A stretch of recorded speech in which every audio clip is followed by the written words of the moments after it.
ঈদের দিন বৃহস্পতিবার সকালে কাছাড়ের চন্দ্রনাথপুরে রেললাইনের পাশ থেকে রক্তাক্ত অবস্থায় এক অজ্ঞাত পরিচয় ব্যক্তিকে উদ্ধার করে স্থানীয় বাসিন্দারা।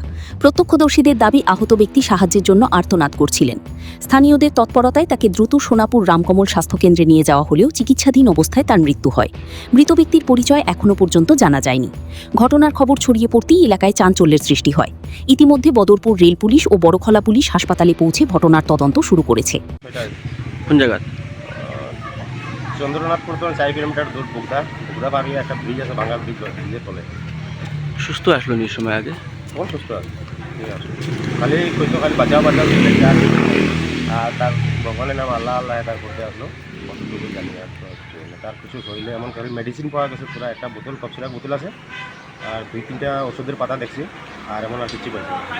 তার নাম পাতা বা এটা কিচ্ছু কইতে পারে না, খালি বাঁচাও ছিল আর আল্লাহ আল্লাহ ছিল, আর কিছু। তার পরিবারে কোনো যোগাযোগ পাইছেন? মোবাইল কিছু পাইছেন? এসব কিছু পাইছে না। এখানে গাঁওর মানুষ আসলো, যারা দেখতে বলে এরাও কিছু পাইছে না, আমরাও গিয়ে কিছু পাইছি। মানে ট্রেন থেকে পড়ছেন না কীরকম? এটা আমরাও সঠিক কইতে পারি না, কিন্তু যেটা পাইছি ট্রেনের যে লিক আছে, মানে ট্রেনের ব্রিজের তলে, আশা করি এটা ব্রিজ ট্রেন তো নেই পড়ছে। কিন্তু এরকম তো আর যদি এখানে লোকালে যদি কেউ থাকতো, লোকালে তো ঘর আসার সামনে, এরা যদি আগে পাইতো যদি তো কইল না, এই সকালে বলেই পাওয়া গেছে না।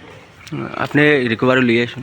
আমি তো গাড়ি টিপলিয়া গেছিলাম, টিপলিয়া যাওয়ার পরে তারা দেখছি এরকম মানুষের পৌঁছাতে গেছে, গিয়ে দেখছি, দেখার পরে আজকে তার গেছে, তার যাওয়ার পরে অ্যাম্বুলেন্স কল করা হয়েছে, অ্যাম্বুলেন্স যেতে যেতে লেট, এই কারণে আমার অটো দিয়ে টাইম সারা হয়ে যায়। ঠিক আছে, আপনার নাম? আমার নাম লালু জমিদার, চন্দ্রনাথপুর বাড়ি।